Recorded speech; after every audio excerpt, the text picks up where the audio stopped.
အားလုံးပဲမင်္ဂလာပါ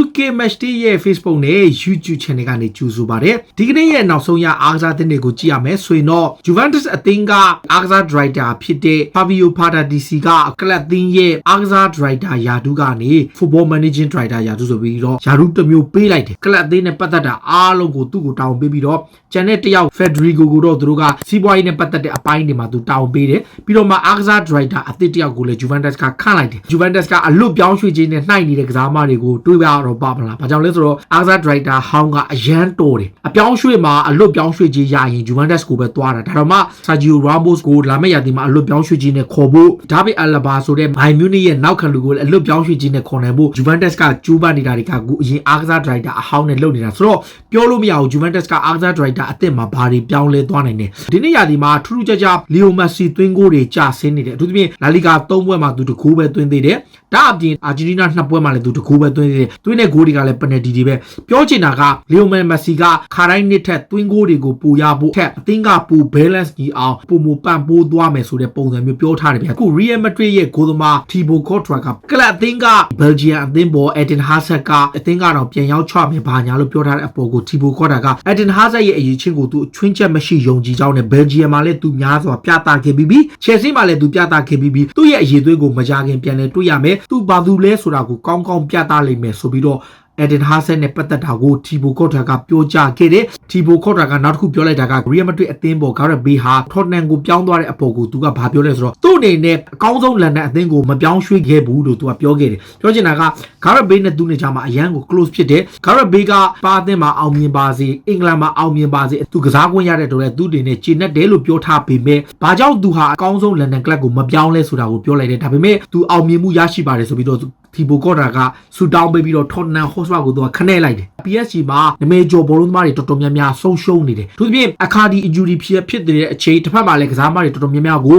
Manchester United နဲ့ Champions League ပွဲကိုဆုံးရှုံးရပွဲရှိတယ် PSG မှာ Marquinhos တို့ဒီ Verratti တို့ကလည်းကြန့်ခိုင်မှုမပြည့်တဲ့အခါဒီတစ်ပတ်ကစားတဲ့ပွဲကိုလည်းသူတို့မသုံးခဲ့ဘူးဆိုတော့ဒီအချိန်မှာ Paris Saint-Germain အနေနဲ့ Manchester United နဲ့ပွဲမှာ Icardi ကတော့တေချာမှမပါဘူးခုနကစားသမားတွေအပြင် Julian Draxler တို့လိုကစားသမားတွေရဲ့ကြန့်ခိုင်မှုကလည်းမပြည့်တဲ့အခါမှာလူဆုံးပါဝင်နိုင်ခြင်းမရှိပဲအဓိကကစားသမားတွေတော်တော်များများကို United နဲ့ Champions League ပွဲမှာဆုံးရှုံးရပွဲရှိတယ်ဆိုပြီးတော့ PSG ဘက်ကထုတ်ပြန်ကြေညာထားတယ်ဒါ Manchester United အတွက်သတင်းကောင်းပါနောက်နွေရာသီဈေးကွက်တင်မှာပဲ Fiorentina အသင်းကသူတို့ရဲ့တောင်ပံကစားသမား Federico Chiesa ကိုရောင်းချခဲ့ပြီးမှသူ့နေရာမှာ Callejon ပေါ့ Napoli ရဲ့တောင်ပံကစားသမားကိုပြန်အစားထိုးတယ်ဆိုတော့အခုလောဆယ်မှာ Callejon နဲ့ Ribery နဲ့နှစ်ယောက်တောင်ပံနှစ်ဖက်ဟာတကယ်ကိုခြေစွမ်းပြနိုင်တဲ့ partnership ဖြစ်လာလိမ့်မယ်ဆိုပြီးတော့ Fiorentina အသင်းတာဝန်ရှိသူတွေကယုံကြည်လျက်ရှိနေတယ်နောက်အခု England Premier League ဘက်ကိုကြည့်ရင် Chelsea အသင်းကလမ်းပတ်လိုချင်နေတာက Declan Rice ပဲဆိုတော့ Declan Rice ကိုစောင်းရသည်မှာပြန်ပြီးလှုပ်ရှားမယ်လို့ Chelsea ဘက်ကပြောထားတယ်တကယ်လို့သာ Declan Rice ကိုရရင် Chelsea က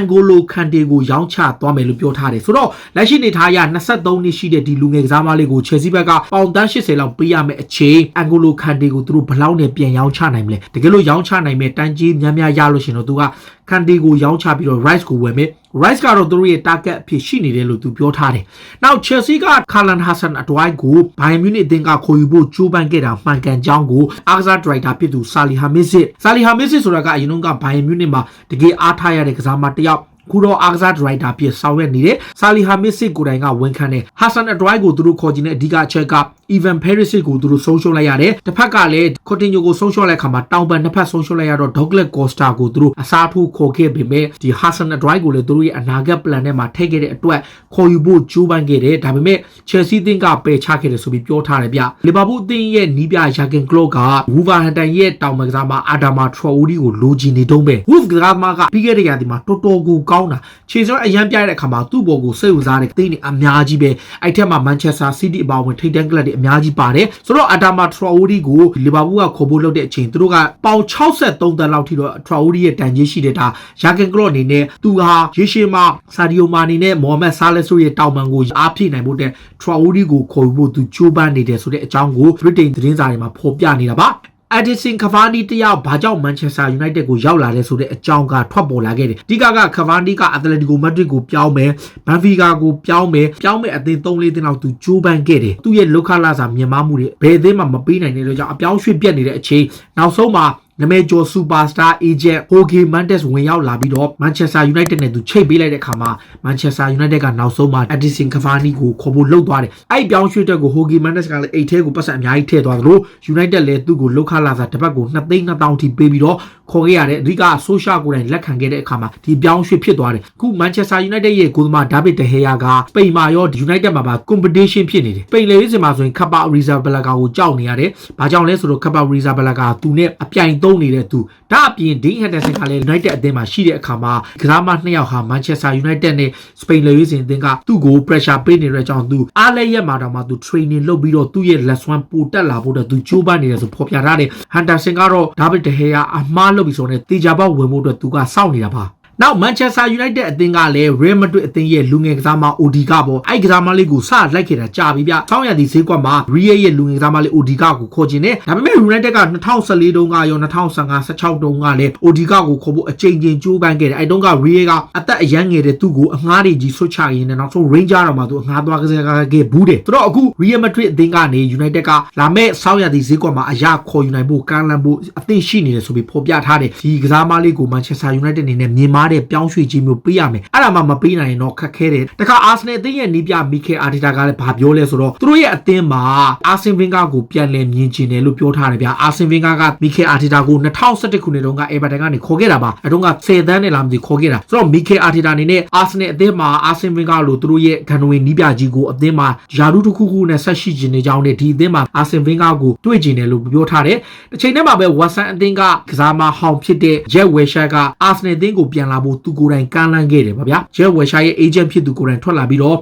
Watson ကနေသူ့ကိုထွက်ခွာခွင့်ပေးခဲ့ကနေ Arsenal ကိုသူပြောင်းကျင်တဲ့အခါမှာ Arsenal ကိုပြောင်းခွင့်ရဖို့အတွက်ကိုကမ်းလှမ်းခဲ့တဲ့ခက်တာကမြောက်လန်ဒန်ကလပ်ကလည်း Jack Wilshere ကိုပြန်လဲခေါ်ယူမှာမဟုတ်ဘူးဆိုပြီးဆုံးဖြတ်ခဲ့တဲ့အတွက်ကြောင့် Wilshere ရဲ့အပြောင်းရွှေ့ကတော့ပြတ်သွားပြီနောက် Tottenham Hotspur ရဲ့နီးပြဟောင်းအရင်က Chelsea ရဲ့နီးပြဟောင်းလည်းဖြစ်ခဲ့တဲ့ Andre Boyes ကအခုလက်ရှိမှာ Marseille ရဲ့နီးပြဖြစ်နေတယ်သူတို့က Willian ကိုခေါ်ဖို့လုပ်ခဲ့တဲ့အကြောင်းကိုသူပြန်ပြီးဖွင့်ခဝင်ခဏတစ်ခုရှိတယ်အဲ့ဒါကဘာလဲဆိုတော့2013တုန်းက Willian ကိုသူက Spa အသင်းအတွက်ခေါ်ဖို့အတွက် Anzi ကနေခေါ်လိုက်တဲ့အချိန် Spa ကိုရောက်လာတဲ့အချိန်မှာ Spa အသင်းရဲ့ဥက္ကဋ္ဌ Daniel Levy ရဲ့သူ့ရဲ့ Willian 3ယောက်ဆွေးနွေးပြီးတော့အဲ့ညက Champions League ပွဲတွေပါသူတို့တူတူကြည့်လိုက်သေးတယ်တဲ့ပြောတယ်ပြီးရောအဲ့ညမှာ Willian က Tottenham Hotspur ရဲ့ Daniel Levy ရဲ့ရုံးခန်းထဲကနေထွက်သွားပြီးတော့မှဒီနောက်နေ့မနေ့ကျတော့ Chelsea နဲ့ sign ထိုးသွားတာဗျာအဲ့ဒါနဲ့ပတ်သက်ပြီးတော့သူတို့အနေနဲ့တော်တော်လေးကိုမခံမရနိုင်ဖြစ်နေတယ်သူတို့ Willian က Chelsea မှာ9နှစ်နေပြီးတော့အောင်မြင်မှုတွေများစွာရပြီးတော့မှဒီမြောက်လန်ဒန်ကလပ် Arsenal အသင်းကိုပြောင်းလာခဲ့ပြီ Tottenham Hotspur အနေနဲ့နွေရာသီအပြောင်းရွှေ့တုန်းကကစားမတွေကိုသူတို့ထိုက်သိမ်းတဲ့ကစားမတွေခေါ်ခဲ့တယ်ဒါပေမဲ့ဆောင်းရာသီအပြောင်းရွှေ့မှာတော့သူတို့အနေနဲ့လိုအပ်တဲ့ကစားမတွေအထူးသဖြင့် Jose Mourinho